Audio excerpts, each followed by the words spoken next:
Hello friends, welcome back to our channel. আমি অর্পি। তোমরা সবাই কেমন আছো? আশা করছি খুব ভালো আছো। আমিও খুব ভালো আছি। আজকে শুভ বিজয়া।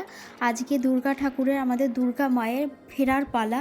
তো এখন দেখো আমরা সবাই মিলে বরণ করে নিচ্ছি। আমি আছি, আমার একটা যা আছে, আমার শাশুড়ি মা আছে, সবাই মিলে আমরা ঠাকুর প্রণাম করতে এসেছি আর বরণ করতে এসেছি।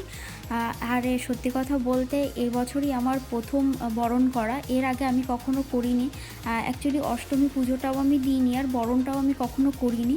তো এবছরই আমার প্রথম, বিয়ের পর প্রথম অষ্টমী পুজো করা আর হচ্ছে ঠাকুর বরণ করা। তো এই জিনিসটা আমার আজকে খুব ভালো লাগছে, মনটাও খুব ভালো হয়ে গেছে।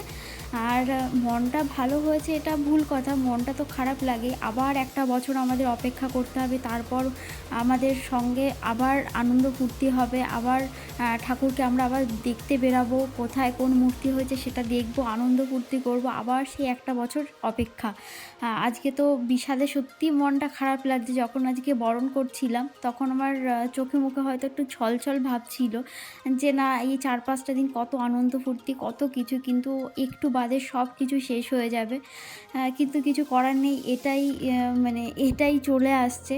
4-5টা দিন আমরা খুব আনন্দ করি, তারপর আমরা দুর্গা মাকে আমরা বিসর্জন দিয়ে আমরা বিষাদের সুরে থাকি, আবার একটা বছরে অপেক্ষা করি। তো যাই হোক, এখন ঠাকুর বরণ করছে। আমি সেভাবে জানতাম না যে কীভাবে করতে হবে।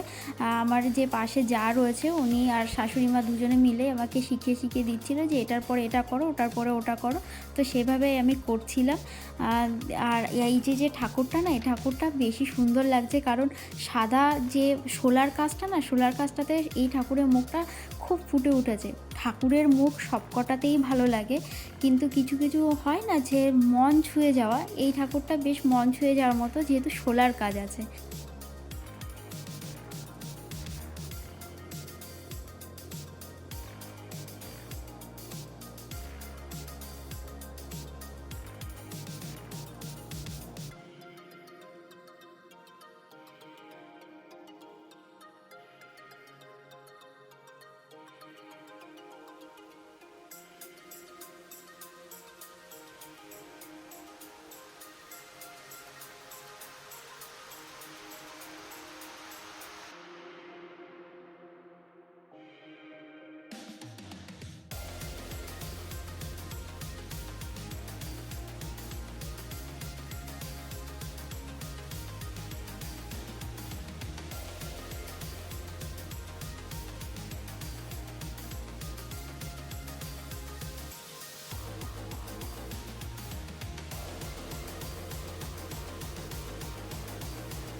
আমার ঠাকুর বরণ প্রায় হয়ে গেছে। এখন আমি কার্তিক ঠাকুরকে পায়ে হাত দিয়ে নমস্কার করছি আর একটু মনে মনে প্রার্থনা করে নিচ্ছি।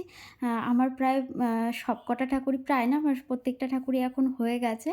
এখন একটা দিদিভাইয়ের সঙ্গে, অ্যাকচুয়ালি আমার জায়ের সঙ্গে এখন সিঁদুর খেলাখেলি করছি। এটা তো মাস্ট বি করতেই হবে আর এটা খুব ভালোও লাগে। সবাই সবারকে ওদের সিঁদুর পরানো, একটু আনন্দ ফুর্তি করা, এটা তো খুব ভালোই লাগে।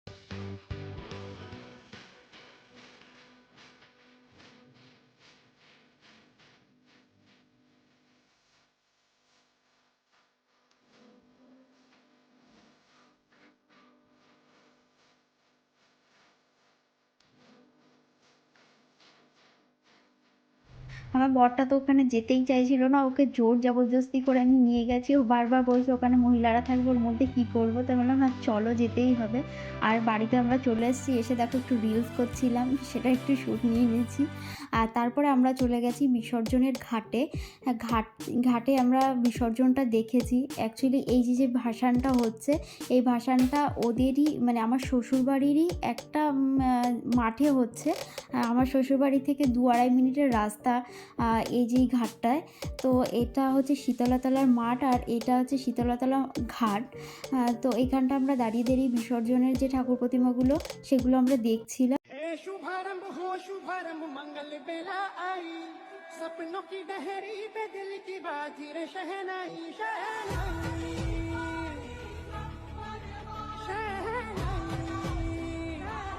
আসছে বছর আবার হবে দুর্গাপুজোর, আবার 1 বছরের অপেক্ষা। তারপরে আমরা আবার আনন্দ ফুর্তি করব, সব হই হুল্লোড় করব। তো তোমাদের পুজোটা কেমন কাটলো, তোমরা পুজোতে কোথায় কোথায় ঘুরলে, আমাকে কমেন্ট করে জানাতে একদম ভুলো না। আমার ব্লগটা কেমন লাগলো জানিও, আশা করছি খুব ভালো লেগেছে। ভালো লাগলে লাইক কমেন্ট শেয়ার করতে একদম ভুলো না। আমার চ্যানেলটা সাবস্ক্রাইব করে দিও। তো দেখা হচ্ছে নেক্সট ব্লগে।